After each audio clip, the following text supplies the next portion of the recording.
Hello aspirant, সহজে শেখা চ্যানেলে তোমাদের সবাইকে স্বাগত।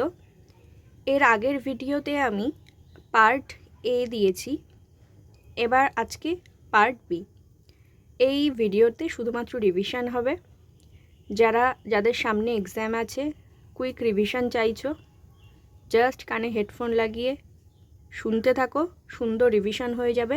আর যারা নতুন আছো, এই পথে যারা নতুন হাঁটছো, তাদেরকে বলবো ভিডিওটি পজ করো, পজ করে করে সুন্দর করে বাড়িতে নোটস করে নাও। ব্যাস, চলো তাহলে ভিডিওটা শুরু করা যাক। আজকে আমরা আলোচনা করব সার্ক দেশকে নিয়ে। সার্ক এর ফুল ফর্ম হলো south Asian association for regional cooperation. এটি এস্টাবলিশ হয়েছে 1985-তে। এর হেডকোয়ার্টার কাঠমান্ডু। আর দেশগুলো কি আছে দেখো: ইন্ডিয়া, পাকিস্তান, আফগানিস্তান, বাংলাদেশ, নেপাল, ভুটান, মালদ্বীপ, শ্রীলঙ্কা। তাহলে সার্ক কত সালে স্টাবলিশ হয়েছে? 1985-তে। কাঠমান্ডু হলো হেডকোয়ার্টার। আর কি দেশ আছে?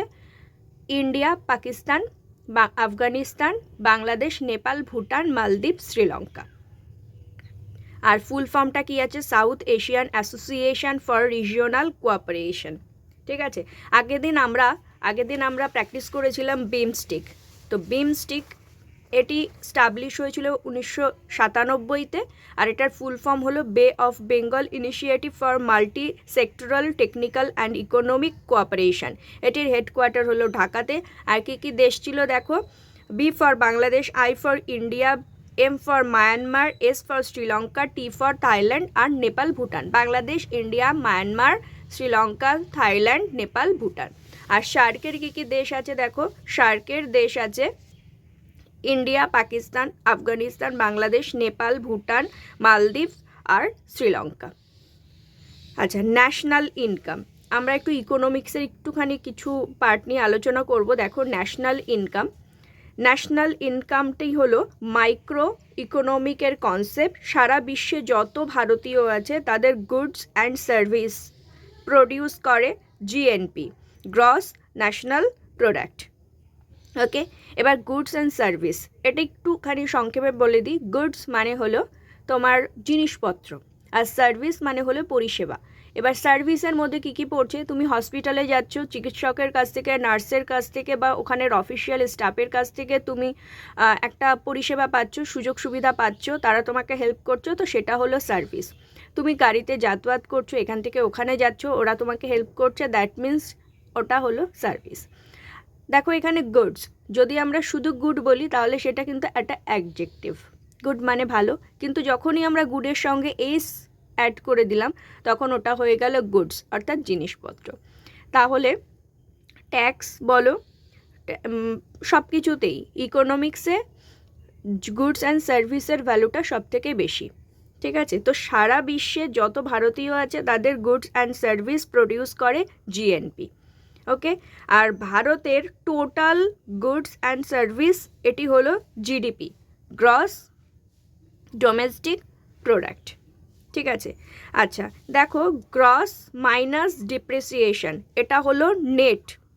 আর জিডিপি থেকে যদি ডি ফর ডিপ্রেশন যদি মাইনাস করে দেওয়া হয় তাহলে থাকবে এনডিপি। আর জিএনপি থেকে যদি আমরা ডেপ্রিসিয়েশনকে মাইনাস করে দিই তাহলে সেটা হবে এনএনপি। আচ্ছা, আর দেখো এফসি ইকুয়াল টু কি? MP minus net indirect tax. আর ইনডিরেক্ট ট্যাক্স থেকে সাবসিডারিটা বিয়োগ করলে এটা থাকবে এফসি হবে। ঠিক আছে। চলো এবার আমরা হিস্ট্রি নিয়ে একটু আলোচনা করি। এজ অফ আকবর। যখন তোমার দ্বিতীয় পানিপথের যুদ্ধ হয়েছিল তখন আকবরের এজ ছিল মাত্র 13 বছর বয়স।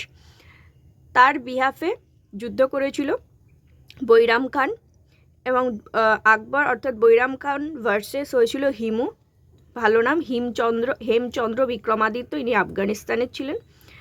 আর এটাই হয়েছিল 1556 খ্রিস্টাব্দে। তাহলে আমরা কিকের পড়লাম, এখানে আমরা সার্ক পড়লাম, ন্যাশনাল ইনকাম পড়লাম, আর পানিপথের দ্বিতীয় বিশ্বযুদ্ধ আমরা পড়লাম। আচ্ছা, এবার দেখো হলদিঘাটের যুদ্ধ কবে হয়েছিল? 1575-এ হলদিঘাটের যুদ্ধ হয়েছিল।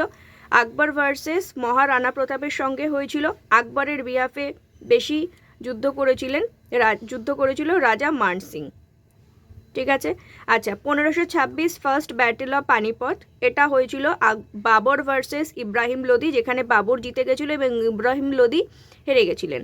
আর এই পানিপথের প্রথম যুদ্ধ থেকেই মোগল সাম্রাজ্যের উৎপত্তি হয় এবং সুলতানি সাম্রাজ্যের পতন ঘটে। তৃতীয় ব্যাটেল অফ পানিপথ, তৃতীয় পানিপথের যুদ্ধ, সেটা হয়েছিল 1761-তে। মারাঠা ভার্সেস আফগানদের মধ্যে হয়েছিল। আফগানের হয়ে লড়েছিল আহম্মদ শাহ আবদাল। তাহলে হলদিঘাটের যুদ্ধ কবে হয়েছিল? 1576-এ হয়েছিল। প্রথম পানিপথের যুদ্ধ কবে হয়েছিল? 1526-এ হয়েছিল। দ্বিতীয় পানিপথের যুদ্ধ কবে হয়েছিল? 1556-তে হয়েছিল। তৃতীয় পানিপথের যুদ্ধ হয়েছিল 1761-তে। আচ্ছা, আমরা আগের দিনের ভিডিওতে কিছু ইম্পর্টেন্ট রিসার্চ ইনস্টিটিউটের নাম পড়েছিলাম, সেটা একবার আমি বলছি, তোমরা রিভিশন করে নাও। যে আলু পটেটো রিসার্চ ইনস্টিটিউট হয়েছিল সিমলাতে। কানপুরে কি কি ছিল? পালস আর সুগারের ছিল। কোয়েম্বাটুরিতে কি ছিল? সুগার ক্যান ছিল। কটকে ছিল রাইস। আর রাজামুন্দ্রিতে ছিল টোবাকো। লখনৌতে ছিল ড্রাগস। আচ্ছা, এই সিডবির হেডকোয়ার্টার হলো লখনৌতে। আর হুমায়ুনের টম্ব কোথায় ছিল? হুমায়ুনের টম্ব ছিল দিল্লিতে, যেটা চার বাগানের স্টাইল অফ আর্কিটেকচারে বানানো ছিল। ইন্ডিয়ান গেটকে তৈরি করেছিল এডউইন লুটেন্স করেছিল। আলাই দরজা আলাউদ্দিন খিলজি করেছিল। আলাউদ্দিন খলজি কি করেছিল? সিরি যে শহরটা সেটা তৈরি করেছিল। বুলান দরজা করেছিল কে? আকবর। গুজরাট জয় করার পরে কিন্তু এটা বানিয়েছিল। আর ফতেপুর সিক্রিকে বানায়, এটাও আকবর বানায়। কার স্মরণে বানিয়েছিল? শেখ সেলিম চিস্তি স্মরণে বানিয়েছিল।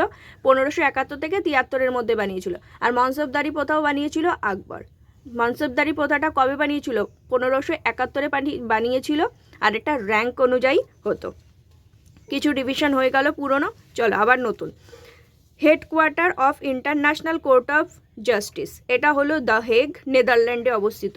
প্যারিস কার হেডকোয়ার্টার? প্যারিস হলো ইউনেস্কোর হেডকোয়ার্টার। নিউ ইয়র্কে কার হেডকোয়ার্টার? ইউনিসেফের হেডকোয়ার্টার। জেনেভাতে কী কী হেডকোয়ার্টার আছে? হু, WTO, World Trade Organization, ILO, International Labour Organization and WMO।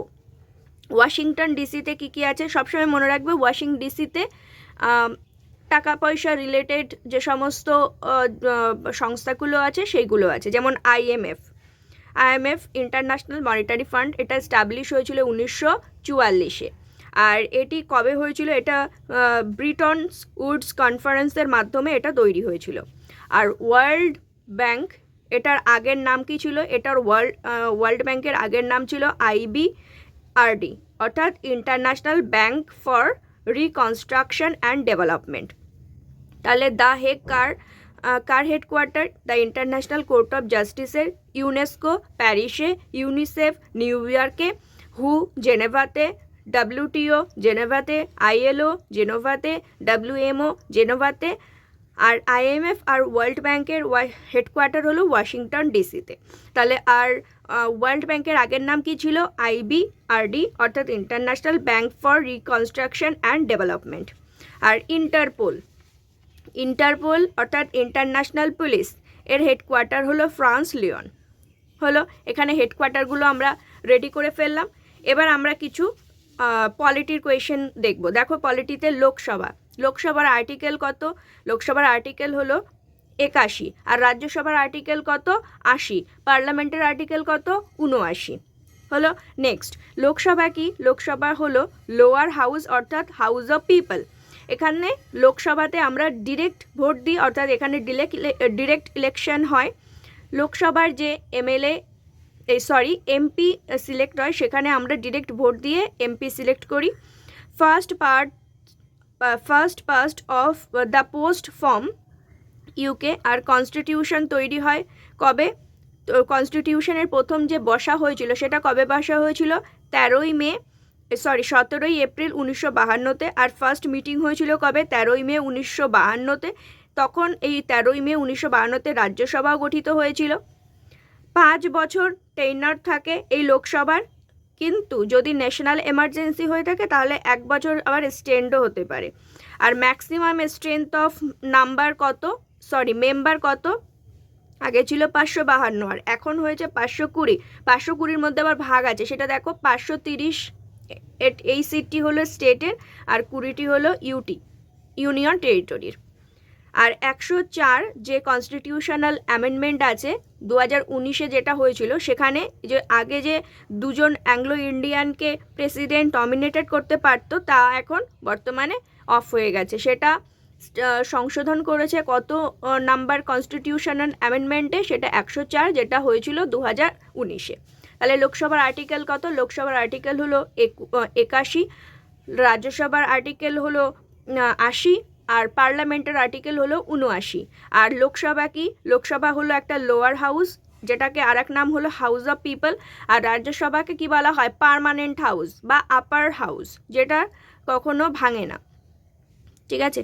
আর লোকসভাতে আমরা ডিরেক্ট ইলেকশন করে থাকি। কনস্টিটিউশন কবে তৈরি হয়? ফার্স্ট সিটিং হয়েছিল 17 এপ্রিল 1952-তে, আর ফার্স্ট মিটিং হয়েছিল 13 মে 1952-তে।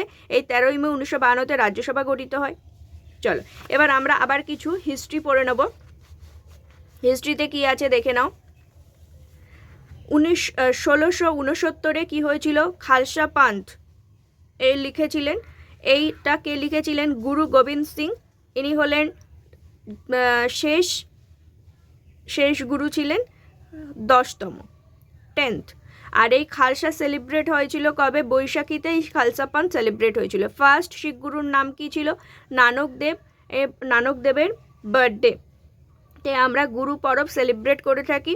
গুরু তেগ বাহাদুর কে ছিলেন? ইনি ছিলেন 9তম শিখ গুরু ছিলেন। এনাকে কি হত্যা করেছিল ঔরঙ্গজেব। আর গুরু গোবিন্দ হলেন 6তম, ইনি অকাল তখ্ত স্থাপন করেন। অর্জুন দেব যাকে হত্যা করেছিল জাহাঙ্গীর। আর ইনি গুরু গ্রন্থ সাহেব লিখেছিলেন। ইনি প্রথম স্টার্ট করেছিলেন গোল্ডেন টেম্পল কনস্ট্রাকশন, যেটা গোল্ড প্লেটে, যেটা পাঞ্জাবের অমৃতসরে অবস্থিত। আর এই এই অর্জুন দেব গোল্ডেন টেম্পল কনস্ট্রাকশন শুরু করেছিলেন, কিন্তু এটাতে যে গোল্ড প্লেটগুলো লাগানো হয়েছিল সেটা লাগিয়েছিলেন মহারাজ রঞ্জিত সিং। মহারাজ রঞ্জিত সিং লাগিয়েছিলেন। এই মহারাজ রঞ্জিত সিংয়ের সঙ্গেই অমৃতসরের ট্রিটি হয়েছিল 1809 খ্রিস্টাব্দে। কার সঙ্গে হয়েছিল? ব্রিটিশদের সঙ্গে হয়েছিল। বাউন্ডারি ছিল সতলুজ রিভার। তাহলে গুরু গোবিন্দ সিং কে ছিলেন? ইনি ছিলেন শেষ শিখ গুরু ছিলেন। তিনি খালসা পান্থ তৈরি করেছিলেন। আর ফার্স্ট শিখ গুরু কে ছিলেন? নানক দেব ছিলেন। তার বার্থডে হিসাবে গুরু পরব সেলিব্রেট করা হয়। তেগ বাহাদুরকে কে হত্যা করেছিল? ঔরঙ্গজেব। অর্জুনকে কে হত্যা করেছিল? জাহাঙ্গীর। দেখো এখানে আমি একটা ট্রিক্স বলে দিচ্ছি। কীরকম? যে ত্যাগ বাহাদুর, হ্যাঁ, ওই ত্যাগের ত রয়েছে আর এই ঔরঙ্গের ও রয়েছে, এইভাবে একটু কানেক্ট করা যায়। আর অর্জুনে বর্গের জ রয়েছে আর জাহাঙ্গীরের বর্গের জ রয়েছে। দেখো এইভাবে আমরা কানেক্ট করতে পারি, তাহলে আমরা কখনো ভুলবো না।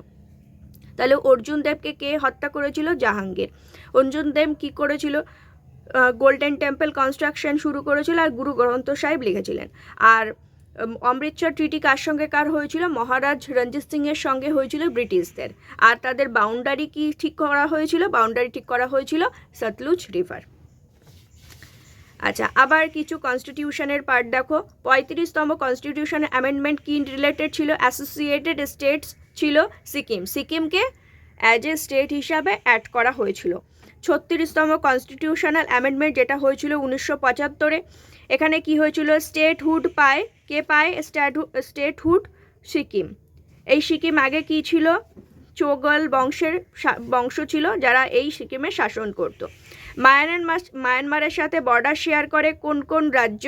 আমাদের ভারতের কোন কোন রাজ্য? অরুণাচল প্রদেশ, নাগাল্যান্ড, মণিপুর, মিজোরাম। এই 4টি রাজ্য যারা হলো 7 সিস্টার্সের মধ্যে পড়ে, ভারতের উত্তর পূর্ব দিকে অবস্থিত রয়েছে এই রাজ্যগুলো। এই অরুণাচল প্রদেশ, নাগাল্যান্ড, মণিপুর, মিজোরাম, এরা মায়ানমারের সঙ্গে বর্ডার শেয়ার করে। আচ্ছা, তারপরে দেখো ত্রিপুরা কি? ত্রিপুরার 3 দিকে দেশ রয়েছে, বাংলাদেশ রয়েছে। ত্রিপুরা 3 দিকে বাংলাদেশ দিয়ে ঘেরা। আর অরুণাচল প্রদেশ কার সঙ্গে বর্ডার শেয়ার করে? ভুটান, চীন এবং মায়ানমারের সঙ্গে। সিকিম, নেপাল, চীন, ভুটানের সঙ্গে বর্ডার শেয়ার করে। চলো আরেকবার দেখে নাও। যে মায়ানমারের সঙ্গে কোন কোন রাজ্য বর্ডার শেয়ার করে? অরুণাচল প্রদেশ, নাগাল্যান্ড, মণিপুর এবং মিজোরাম। আর ত্রিপুরা 3 দিকেই রয়েছে বাংলাদেশ, অরুণাচল প্রদেশ, ভুটান, চীন এবং মায়ানমারের সঙ্গে বর্ডার শেয়ার করে। আর সিকিম, নেপাল, চীন, ভুটানের সঙ্গে বর্ডার শেয়ার করে। আচ্ছা, অ্যামাউন্ট অফ সাবস্টেন্স মেজার করা হয় কি দিয়ে? মোল দ্বারা মেজার করা হয়, এটা সায়েন্সের একটা পার্ট। তো এই এবং অ্যাভোগাড্রো নাম্বারটা কি? অ্যাভোগাড্রো নাম্বারটা হলো 6.22 × 10⁻23। তাহলে অ্যামাউন্ট অফ সাবস্টেন্স মেজার করা হয় কি দিয়ে? মোল দ্বারা। আর অ্যাভোগাড্রো নাম্বারটা কি? 6.22 × 10⁻23।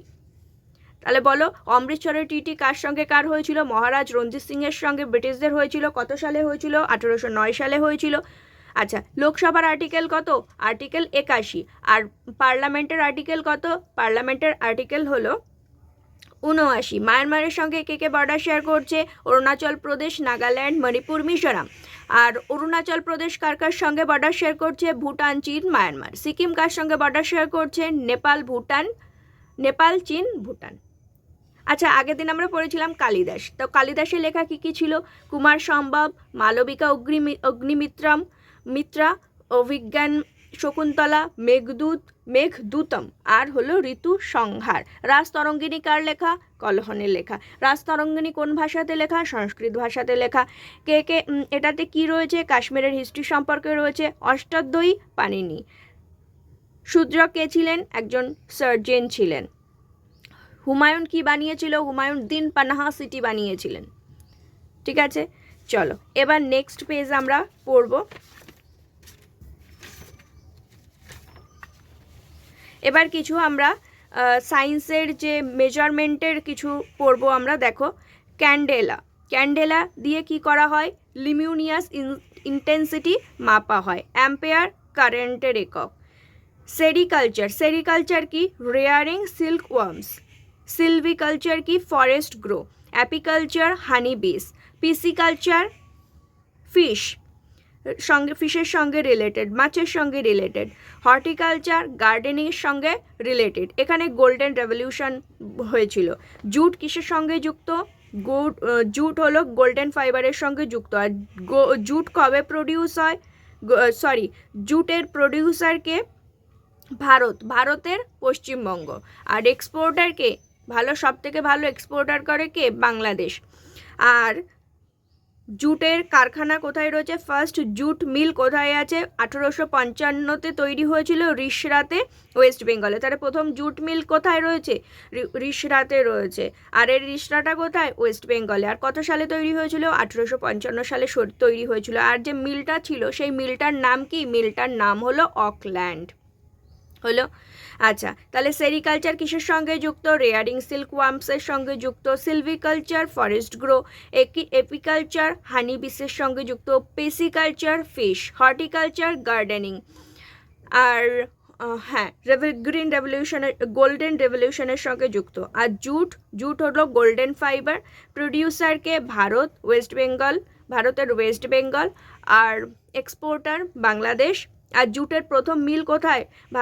ভারতের পশ্চিমবঙ্গে রিষড়াতে, যেটা 1855 সালে তৈরি হয়েছিল। আর প্রথম মিলের নাম কি ছিল? অকল্যান্ড মিল ছিল। হলো। এইবার একটু স্ট্যাটিক পার্টটা দেখো। দ্রৌপদী মুর্মুকে? ইনি হলেন ভারতের প্রথম ট্রাইবাল প্রেসিডেন্ট, যিনি দ্বিতীয় মহিলা প্রেসিডেন্ট হিসাবে জয়েন করেছিলেন। আর লঙ্গিং সার্ভিং প্রেসিডেন্টকে? ডক্টর রাজেন্দ্র প্রসাদ। ইনি 1950 থেকে 1962 সাল পর্যন্ত দায়িত্বে ছিলেন। পরপর 2বার ছিলেন। 17 বছর তিনি প্রায় ছিলেন।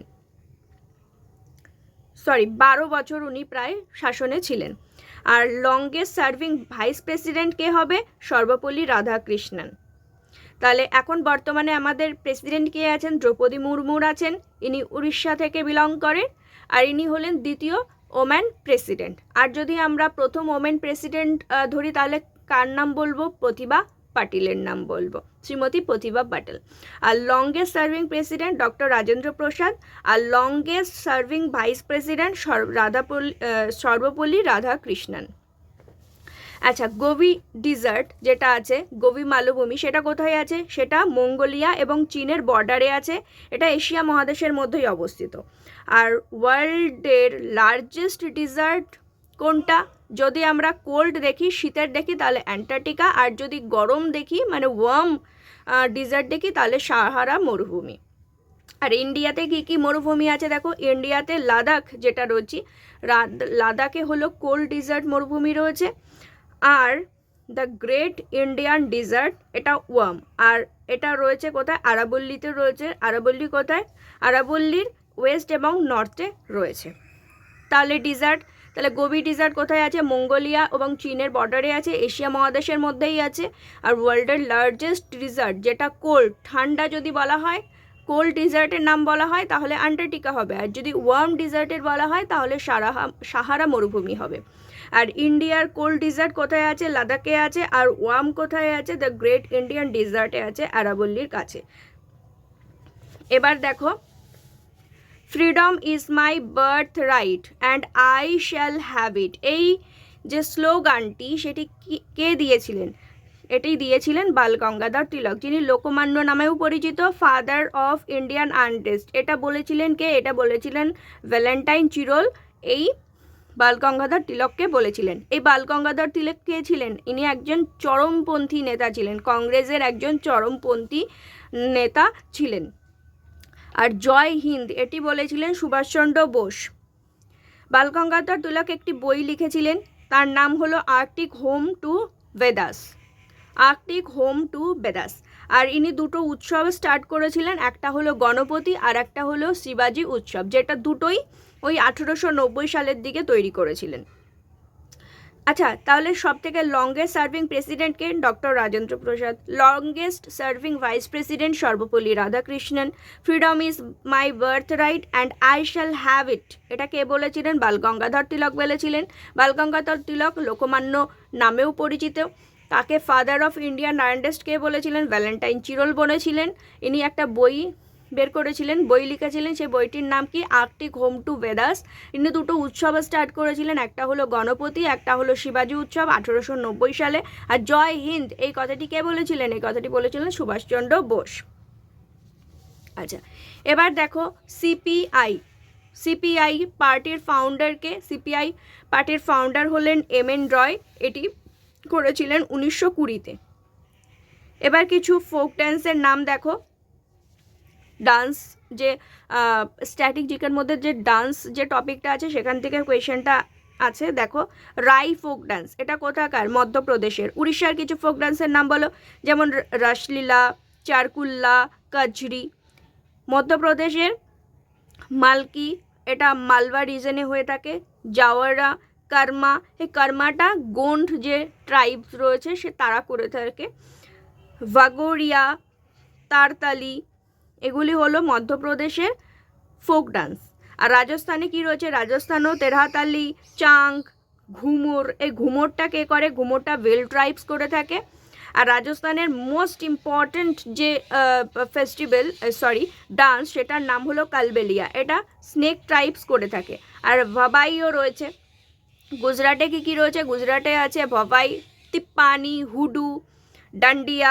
এই ডান্ডিয়াটা ওই দুর্গা মাতা এবং মহিষাসুরের মধ্যে যে যুদ্ধটা আছে সেটাকেই শো করা হয়। আচ্ছা, গরবা, সিদ্ধি ধামাল, এগুলো হলো গুজরাটের ফোক ডান্স। চলো আর একবার বলো। রাই মধ্যপ্রদেশ। মধ্যপ্রদেশে কি কি আছে? রাই, মালকাই, জাওয়ারা, কর্মা, ভাগোরিয়া, তেরাতালি। রাজস্থানে কি আছে? তেরহাতালি, চাঙ্গ, ঘুমর, কালবেলিয়া। গুজরাটে ভাবাই, তিপ্পানি, হুডু, ডান্ডিয়া, গরবা, সিদ্ধি ধামাল। আর ইউপিতে কি কি আছে? রাসলীলা, চারকুল্লা, কালশ্রী। একটু সায়েন্সের পার্টটা দেখো এবার। ব্রায়োফাইটা। ব্রায়োফাইটা কি? Amphibia of plant kingdom. এটা হলো ফাঙ্গেরিয়ার মসেস রয়েছে, যে এই ব্রায়োফাইটার এক্সাম্পলসগুলো রয়েছে হর্নওয়ার্ড, লিভারওয়ার্ড, রিচিয়া, মার্চান্টিয়া, এগুলো। আচ্ছা, আর দেখো study of algae. Study of অ্যালগিকে কী বলা হয়? ফাইকোলজি। স্টাডি অফ ফাঙ্গিকে কী বলা হয়? মাইকোলজি। আর লিটমাস পেপার তৈরি হয় লিচেন থেকে। আর লিচেন প্রথম তৈরি হয়েছিল ইউকে, উত্তরাখণ্ড। আমি একটু শর্টকাটে লিখেছি, তোমরা আস্তে আস্তে আমার নোটস দেখলে বুঝতে পারবে যে আমি এখানে কিছু কিছু শর্ট নাম ব্যবহার করেছি, যেমন MP for Madhya Pradesh, RJ for Rajasthan, UK for Uttarakhand, J for Gujarat. তো আমার নোটসগুলো যখন তোমরা আস্তে আস্তে ফলো করবে তোমরা বুঝতে পারবে আমি কিছু কিছু শর্ট ট্রিক্সভাবে লিখি, যেহেতু ফার্স্ট লিখতে হয়, আর অনেকটা বড় করে লিখলে সেটা টাইমও অনেকটা যায়। তো তোমরা আস্তে আস্তে আমার যদি নোটসগুলো সব দেখা শুরু করো তোমরাও অভ্যস্ত হয়ে যাবে। তো এখানে UK for Uttarakhand, not UK, okay, এটা ইন্ডিয়ার মধ্যে রয়েছে ইউকে উত্তরাখণ্ড, যেখানে লিচেন পার্ক ফার্স্ট তৈরি হয়েছিল। আর ইয়াংগেস্ট প্রেসিডেন্ট অফ ইন্ডিয়ার নাম কি? নীলম সঞ্জীব রেড্ডি ছিলেন, যতদিন না দ্রৌপদী মুর্মুর প্রাইম মিনিস্টার হয়েছে, প্রেসিডেন্ট হয়েছেন তার আগে পর্যন্ত ছিলেন। যখন দ্রৌপদী মুর্মুর আমাদের বর্তমানে রাষ্ট্রপতি হন তখন তিনি হয়ে যান ইয়াংগেস্ট প্রেসিডেন্ট অফ ইন্ডিয়া। আর তিনি হলেন প্রথম প্রেসিডেন্ট, ভারতের প্রথম প্রেসিডেন্ট যিনি ইন্ডিপেন্ডেন্ট ইন্ডিয়াতেই জন্মগ্রহণ করেছেন। হলো। আচ্ছা, আবার কিছু দেখো সায়েন্সের কিছু পলিটিক্সের কিছু পার্ট দেখো। রিমুভড রাইট টু প্রপার্টি, এটা ফান্ডামেন্টাল রাইটস থেকে রিমুভ করা হয়েছিল। রাইট টু প্রপার্টি এটা কোন কনস্টিটিউশন অ্যামেন্ডমেন্টে হয়েছিল? এটা 44তম কনস্টিটিউশনাল অ্যামেন্ডমেন্টে হয়েছিল 1978-এ। আর 42তম সংবিধান সংশোধন এটা হয়েছিল 1976-এ। এখানে এমার্জেন্সির সময় তৈরি করা হয়েছিল, ইন্টারনাল ডিস্টারবেন্সের কারণের সময়, আর এটিকে মিনি কনস্টিটিউশন বলা হয়। আর এখানে কি কি অ্যাড করা হয়েছিল? এখানে অ্যাড করা হয়েছিল কারেন্ট লিস্টের কিছু, যেমন ফরেস্ট, এডুকেশন, এগুলো অ্যাড করা হয়েছিল। নাও এখন রাইট টু প্রপার্টি কি? এখন রাইট টু প্রপার্টি হলো একটা লিগ্যাল রাইট। এটা পার্ট 12-তে রয়েছে এবং এটি আর্টিকেল 300 এর আন্ডারে রয়েছে। পরবর্তী দেখো কনস্টিটিউশন অ্যামেন্ডমেন্ট, 86তম কনস্টিটিউশন অ্যামেন্ডমেন্ট, যেটা 2002-তে হয়েছিল। এখানে আর্টিকেল 21-এ অ্যাড করা হয়েছিল, যেটা right to education. Article 45 subject matter change করা হয়েছিল, কিসের? আর্লি চাইল্ডহুড কেয়ার, যেটা 0 থেকে 6 বছর করা হয়েছিল। আর আর্টিকেল 51 কে অ্যাড করা হয়েছিল, যেখানে প্যারেন্ট বা গার্ডিয়ানকে ডিউটি দেওয়া হয়েছে, দায়িত্ব দেওয়া হয়েছে যে 6 থেকে 14 বছর বাচ্চাদেরকে এডুকেশন কেয়ার প্রোভাইড করতে হবে। তাহলে 86তম কনস্টিটিউশন অ্যামেন্ডমেন্ট, যেটা 2002-তে হয়েছিল, সেখানে 3টি আর্টিকেল নিয়ে চর্চা করা হয়েছে। একটা 21-এ, একটা 2 নম্বর হলো আর্টিকেল 45, আর একটা হলো আর্টিকেল 51 কে। প্রথম যে আর্টিকেল 21-এ, সেখানে অ্যাড করা হয়েছে education to right to education. Article 45-এ subject matter change, early childhood care, যেটা 0 থেকে 6 বছর করা হয়েছে। আর আর্টিকেল 51 কে এখানে অ্যাড করা হয়েছে প্যারেন্টস অর্থাৎ গার্ডিয়ানকে এটা বলা হয়েছে, এটা ডিউটি দেওয়া হয়েছে যে 6 থেকে 14 বছর বাচ্চাদেরকে এডুকেশন প্রোভাইড করতে হবে, এডুকেশন কেয়ার দিতে হবে। 97তম যে কনস্টিটিউশন অ্যামেন্ডমেন্ট, সেখানে কি করা হয়েছে? কোঅপারেটিভ সোসাইটিতে অ্যাড করা হয়েছে, যেটা 9-এর বিতে অ্যাড করা হয়েছে। আর ডিপিএসপিতে অ্যাড করা হয়েছে 43-এর বি। ঠিক আছে, এগুলো হলো কনস্টিটিউশন অ্যামেন্ডমেন্ট। তাহলে চলো আরেকবার রিভিশন করে নেওয়া যাক। 44তম কনস্টিটিউশন অ্যামেন্ডমেন্ট, যেটা 1978-এ হয়েছিল, সেখানে রাইট টু প্রপার্টিকে রিমুভ করে দেওয়া হয়েছে ফান্ডামেন্টাল রাইটস থেকে। 42তম সংবিধান সংশোধন 1976, যেটাকে মিনি কনস্টিটিউশন বলা হয়। আর রাইট টু প্রপার্টি কি এখন বর্তমানে লিগ্যাল রাইটস, এটা আর্টিকেল 300-এতে রয়েছে। 86তম কনস্টিটিউশন অ্যামেন্ডমেন্ট 2002-এ হয়েছে, যেটা সেখানে 3টি আর্টিকেল সম্পর্কে বলা হয়েছে, আর্টিকেল 21-এ, আর্টিকেল 45, আর্টিকেল 51 কে। আর 97তম যে কনস্টিটিউশন অ্যামেন্ডমেন্ট, সেখানে কোঅপারেটিভ সোসাইটিকে অ্যাড করা হয়েছে, আর ডিপিএসপিতে 43-এর বিকে অ্যাড করা হয়েছে। আচ্ছা, মহাত্মা গান্ধী ইনি দেশে ফিরেছিলেন 1915 সালের 9 জানুয়ারি। সেই 9 জানুয়ারিকে কী হিসাবে সেলিব্রেট করা হয়? প্রবাসী দিবস হিসাবে সেলিব্রেট করা হয়। এই মহাত্মা গান্ধী ইনি লবণ যাত্রা শুরু করেছিলেন। এটি আইন অমান্য আন্দোলনের প্রথম ধাপ। শুরু করেছিলেন সবরমতী আশ্রম থেকে ডান্ডি পর্যন্ত। এটা গুজরাটের ডান্ডি অভিযানের মধ্যে পড়ে। এটা হলো নভশ্রী ডিস্ট্রিক্টের মধ্যে পড়ে। 78 জনকে নিয়ে শুরু করেছিলেন আর টোটাল 241 মাইল অর্থাৎ 388 কিলোমিটার হেঁটেছিলেন। কমলা দেবী চট্টোপাধ্যায় বলেন যে এই মার্চ এ মহিলাদের ইনক্লুড করার জন্য, মানে এই যে যাত্রাটা শুরু করেছিলেন, এই যাত্রাতে যেন মহিলারাও অংশগ্রহণ করতে পারে সেই সম্পর্কে বলেছিলেন কমলা দেবী চট্টোপাধ্যায়। আর সিভিল ডিসঅবিডিয়েন্স মুভমেন্ট শুরু হয়েছিল 1930-এ 12ই মার্চ থেকে। আর এটিকে মানে এই সিভিল ডিসঅবিডিয়েন্স মুভমেন্টকে NWEP তে লিড করেছিলেন খান আব্দুল গফর খান। এই আব্দুল গফর খানকে কি বলা হয়, রেড সার্চ মুভমেন্টের থ্রুতে ইনি এই সিভিল ডিসঅবিডিয়েন্স মুভমেন্টে পার্টিসিপেন্ট করেছিলেন। আর বিহারে লিড করেছিলেন কে, অম্বিকা কান্ত সিনহা। ইনি কিন্তু কংগ্রেসের প্রেসিডেন্টও হয়েছিলেন একবার। শ্রীনগর, আচ্ছা এবার কিছু পাস সম্পর্কে আলোচনা করব। পাস, শ্রীনগর এবং লেকে জুড়েছে Zojila pass. Srinagar to Gilgit Burzila pass. Rohtang pass কাকে কাকে কোথায় রয়েছে? কুলু টু লাহুল স্পিটি ভ্যালি, এটি রাভি নদীর সোর্স। রাভি নদী এই রোটাং পাস থেকে উৎপন্ন হয়েছে। রোটাং পাসটা হিমাচল প্রদেশে অবস্থিত। এই রোটাং পাসেই রয়েছে অটল টানেল, যেটা 9.01 কিলোমিটার। মানালি টু লে, এটা হলো বারোলোসা পাস। ইউকে অর্থাৎ উত্তরাখণ্ডে কি রয়েছে, মানা নীতি লিপু পাস। অরুণাচল প্রদেশে কি রয়েছে, Bomdila pass, Yangyap pass, Diphu pass. Diphu পাসটা কি মায়ানমার, চীন এবং ইন্ডিয়া এই তিনটে দেশকেই সংযুক্ত করেছে। আর লংগেস্ট টুইন টিউব টানেল কোথায় আছে? এটা আছে তোমার তেজপুরের তারাঙে, আসামে। চলো তাহলে আর একবার পাসগুলোকে পড়ে নিই। জজিলা পাস শ্রীনগর এবং লেকে জুড়েছে। বুর্জিলা পাস শ্রীনগর এবং গিলগিটকে জুড়েছে। রোটিং পাস কুলু এবং লাহুল স্পিটি ভ্যালিকে জুড়েছে। এই রোটাং পাস থেকে রাভি নদীর উৎপত্তি হয়েছে। অটল টানেল রয়েছে। আর বারালাসা পাস হলো মানালি টু লে। আর উত্তরাখণ্ডে কী কী পাস আছে? মানালিতে লিপু। আর অরুণাচল প্রদেশে বোমডিলা ডিফু পাস আর ইয়াংগুপা পাস রয়েছে। আচ্ছা এবার কিছু power plant, nuclear power plant দেখো। কুদানকুলাম কোথায় আছে? তামিলনাড়ুতে আছে। আর কালাপাক্কাম হলো ফার্স্ট ব্রিডার রিঅ্যাক্টর লাগানো হয়েছে। আর পিএম মোদি এখানে ভিজিট করেছিলেন। গুজরাটে কাকরাপাড়া রয়েছে।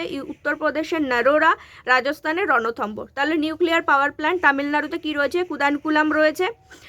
আর গুজরাটে রয়েছে কাকরাপাড়া, উত্তরপ্রদেশে রয়েছে নারোরা, আর রাজস্থানে রয়েছে Ranthambore. First nuclear power plant যদি বলা হয় তাহলে সেটা মহারাষ্ট্রের তারাপুরে তৈরি হয়েছিল, 1969-এ তৈরি হয়েছিল। আর ভামা অ্যাটমিক রিসার্চ সেন্টার যেটা মুম্বাইয়ের ট্রম্বেতে তৈরি হয়েছিল। আর ফার্স্ট নিউক্লিয়ার রিঅ্যাক্টর সেটার নাম হলো অপসরা। আর নিউক্লিয়ার পাওয়ার এনার্জি বানায়, এটা হলো ফিশনের দ্বারা বানায়। আর ইউরেনিয়ামকে প্রাইমারি ফিউল হিসাবে ইউজ করা হয়। তাহলে ইউরেনিয়ামের সংকেতটা কি? U92-235। ঠিক আছে, তাহলে আরেকবার রিভিশন করে নেওয়া যাক। 44তম কনস্টিটিউশন অ্যামেন্ডমেন্ট হলো 1978, 42তম 1976, আর 86 2002-তে তৈরি করা হয়েছিল। তাহলে কুদানকুলাম কোথায়? কুদানকুলাম হলো তামিলনাড়ুতে। আর কাকরাপাড়া গুজরাটে, নরোরা উত্তরপ্রদেশে, রণথম্বর গুজরাটে। চলো তাহলে আজকে আমরা এই পর্যন্ত রিভিশনটা রাখি। পরবর্তী রিভিশন পার্ট 3 আসবে পরবর্তী ভিডিওতে। তোমরা আমার চ্যানেলটিকে ফলো করতে থাকো। এখানে তোমরা আমার এই ভিডিওতে আমার চ্যানেলে সমস্ত হ্যান্ড রিটেন নোটসই পাবে, আপডেটেড ইনফরমেশনের সঙ্গে পাবে। সঙ্গে থাকো, রিভিশন করতে থাকো, শিখতে থাকো, পড়তে থাকো। পুরনোগুলোকে রিভিশন করো, নতুন কিছুকে অ্যাড করো। রিভিশন ছাড়া কিচ্ছু হবে না। পড়াশোনা মনে রাখতে হলে, এক্সামে ভালো রেজাল্ট করতে হলে রিভিশন করতে হবে। তো এরকম ভিডিও পেতে আমার চ্যানেলটিকে ফলো করো। সহজে শেখা channel. Stay positive. Thank you.